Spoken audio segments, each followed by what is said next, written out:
ചുരുങ്ങിയ സമയം കൊണ്ട് എല്ലാവരുടെ വീട്ടിലും സാധാരണഗതിയിൽ കാണുന്ന കുറച്ച് ചേരുവകൾ ഉപയോഗിച്ച് തയ്യാറാക്കിയെടുക്കാൻ വേണ്ടി പറ്റുന്ന നല്ലൊരു പലഹാരമാണിന്ന്.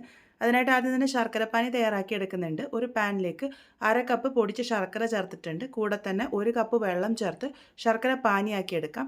ശർക്കരയൊക്കെ ഒന്ന് അലിഞ്ഞ് ചേർന്ന് ഒന്ന് പതഞ്ഞ് വന്നാൽ മാത്രം മതി. ഇനി ഇവിടെ മിക്സറിൻ്റെ ചെറിയ ജാറിലേക്ക് ഏകദേശം 12ഓളം അണ്ടിപ്പരിപ്പും ബദാമും ചേർത്ത് കൊടുത്തിട്ടുണ്ട്. അത് തരിതരിപ്പായിട്ട് ഇതുപോലെ പൊടിച്ചെടുക്കാം. ഇതിന് പകരം നിങ്ങൾക്ക് കപ്പലണ്ടി വേണമെങ്കിലും ഉപയോഗിക്കാവുന്നതാണ്. പിന്നെ ഇവിടെ ഒരു മീഡിയം വലുപ്പത്തിലുള്ള അത്യാവശ്യം നന്നായിട്ട് പഴുത്ത ഒരു പഴം എടുത്തിട്ടുണ്ട്. അത് ഇതുപോലെ കട്ട് ചെയ്തെടുത്തിട്ടുണ്ട്. ഇനി ഒരു പാനിലേക്ക് 1 ടീസ്പൂൺ നെയ്യ് ഒഴിച്ച് കൊടുക്കാം. നെയ്യ് ഒന്ന് ചൂടായി വരുമ്പോൾ ഇതിലേക്ക് നമ്മൾ കട്ട് ചെയ്ത് വെച്ചിരിക്കുന്ന പഴം ചേർത്ത് കൊടുക്കാം. അതിനുശേഷം ഇത് നെയ്യിൽ നന്നായിട്ട് തന്നെ ഒന്ന് വഴറ്റിയെടുക്കാം. നന്നായിട്ട് പഴുത്ത പഴം ഉപയോഗിക്കുന്നത് കൊണ്ട് തന്നെ അത് ഈസി ആയിട്ട് വെന്ത് വന്നോളും. അത് ഇതുപോലെ ചെറുതായിട്ടൊന്ന് ഉടച്ചും കൂടെ കൊടുക്കുന്നുണ്ട്. ഈ ഒരു പാകത്തിനായി കഴിഞ്ഞാൽ ഇത് ഈ പാനിൽ നിന്നും മാറ്റി വയ്ക്കാം. ഇനി ഈ ഒരു സെയിം പാനിലേക്ക് തന്നെ 1 ടീസ്പൂൺ നെയ്യ് കൂടെ ഒഴിച്ചു കൊടുത്തിട്ടുണ്ട്. ഇനി ഇതിലേക്ക് 1/2 കപ്പ് റവയാണ് ചേർത്ത് കൊടുത്തിരിക്കുന്നത്. ഈ ഒരു റവ ആദ്യം നെയ്യിൽ നന്നായിട്ട് തന്നെ ഒന്ന് മൂപ്പിച്ചെടുക്കാനാണ് പോകുന്നത്. നന്നായിട്ട് തന്നെ ഒന്ന് വറുത്തെടുക്കുക.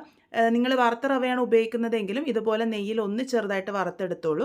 റവ ഇതുപോലെ നന്നായിട്ട് വറുത്തെടുത്തതിന് ശേഷം ഇതിലേക്ക് 1/4 കപ്പ് തേങ്ങ ചിരകിയതും കൂടെ ചേർത്ത് ഒന്ന് നന്നായിട്ട് വറുത്തെടുക്കുന്നുണ്ട്. തേങ്ങയുടെ കളറൊന്നും മാറണ്ട, ഒന്ന് ചെറുതായിട്ട് വെള്ളപ്പറ്റൊക്കെ മാറി വന്നാൽ മതി. ഈ ഒരു സമയത്ത് നമ്മൾ പൊടിച്ച് വെച്ചിരിക്കുന്ന അണ്ടിപ്പരിപ്പും ബദാമും കൂടെ ഇതിലേക്ക് ചേർത്ത് കൊടുക്കാം. എന്നിട്ട് ഒന്ന് മിക്സ് ചെയ്തെടുക്കാം. മിക്സ് ചെയ്തെടുത്തതിന് ശേഷം ഇതിലേക്ക് ശർക്കരപ്പാനിയാണ് ഒഴിച്ചു കൊടുക്കാൻ വേണ്ടി പോകുന്നത്. തയ്യാറാക്കി വെച്ചിരിക്കുന്ന മുഴുവൻ ശർക്കരപ്പാനിയും ഒഴിച്ചു കൊടുത്തിട്ടുണ്ട്. ഒഴിച്ചു കൊടുത്തതിന് ശേഷം നല്ലപോലെ തന്നെ മിക്സ് ചെയ്തെടുക്കാം. നമ്മൾ നേരത്തെ റവ വറുത്തെടുത്തത് കൊണ്ട് തന്നെ ഒട്ടും കട്ടകളില്ലാതെ നമുക്കിത് മിക്സ് ചെയ്തെടുക്കാൻ വേണ്ടി പറ്റും. കുറച്ച് സമയം കഴിയുമ്പോഴേക്കും വെള്ളപ്പറ്റൊക്കെ ഇതുപോലെ മാറി വരും.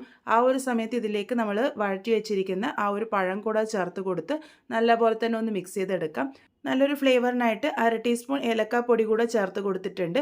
എല്ലാം കൂടെ നന്നായിട്ട് തന്നെ ഒന്ന് യോജിപ്പിച്ചെടുക്കാം. പാനിൽ നിന്നൊക്കെ നന്നായിട്ട് റിലീസായിട്ട് വരുമ്പോൾ ഇത് മാറ്റി വെച്ചിട്ട് ഇതിൻ്റെ ചൂടാറാൻ വേണ്ടി വെക്കാം. ചൂട് നല്ലപോലെ ആറി വന്നതിന് ശേഷം കൈ ഉപയോഗിച്ച് ഇതുപോലെ നന്നായിട്ട് തന്നെ ഒന്ന് കുഴച്ചെടുക്കാം. കുഴച്ചെടുത്തതിന് ശേഷം ഇതൊന്ന് ഷേപ്പ് ചെയ്തെടുക്കാം. ചെറിയ ചെറിയ ഉരുളകളാക്കിയിട്ട് എടുത്തതിന് ശേഷം കയ്യിൽ വെച്ച് ഒന്ന് ചെറുതായിട്ട് പ്രസ് ചെയ്തെടുക്കുകയാണ് ചെയ്യുന്നത്. ഈ ഒരു രീതിക്കാണ് ഷേപ്പ് ചെയ്തെടുക്കുന്നത്. ഇതേപോലെ തന്നെ ബാക്കിയുള്ളതൊക്കെ തയ്യാറാക്കിയെടുക്കാം. ഇനി ഇതൊന്ന് ആവി കയറ്റി എടുക്കാനാണ് പോകുന്നത്. അതിനായിട്ട് ഏത് പാത്രത്തിലാണോ ആവി കയറ്റി എടുക്കാൻ വേണ്ടി പോകുന്നത് ആ ഒരു പാത്രം നെയ്യ് തടവിയിട്ട് ഇതൊന്ന് സെറ്റ് ചെയ്തെടുത്തിട്ടുണ്ട്. സ്റ്റീമർ നേരത്തെ വെള്ളമൊഴിച്ച് ആവി വരാൻ വേണ്ടി വെച്ചിരുന്നു. ആവി നല്ലപോലെ വന്നതിന് ശേഷം ഈ ഒരു പാത്രം ഇറക്കി വെച്ച് ഹൈ ഫ്ലെയിമിൽ ഒരു 8 മിനിറ്റ് നേരത്തേക്ക് നല്ലപോലെ തന്നെ ആവി കയറ്റി എടുത്താൽ മതി. ഇതിപ്പോൾ നോക്കൂ, പാകത്തിന് തന്നെ റെഡിയായി കിട്ടിയിട്ടുണ്ട്. നല്ലപോലെ തന്നെ പൊന്തിയൊക്കെ വന്നിട്ടുണ്ട്. സോഫ്റ്റ് ആയിട്ടുള്ള നമ്മളുടെ പലഹാരം ഇവിടെ റെഡി ആയിട്ടുണ്ട്. എന്തായാലും ട്രൈ ചെയ്ത് നോക്കൂ. ട്രൈ ചെയ്ത് ഫീഡ്ബാക്ക്സ് പറയണേ.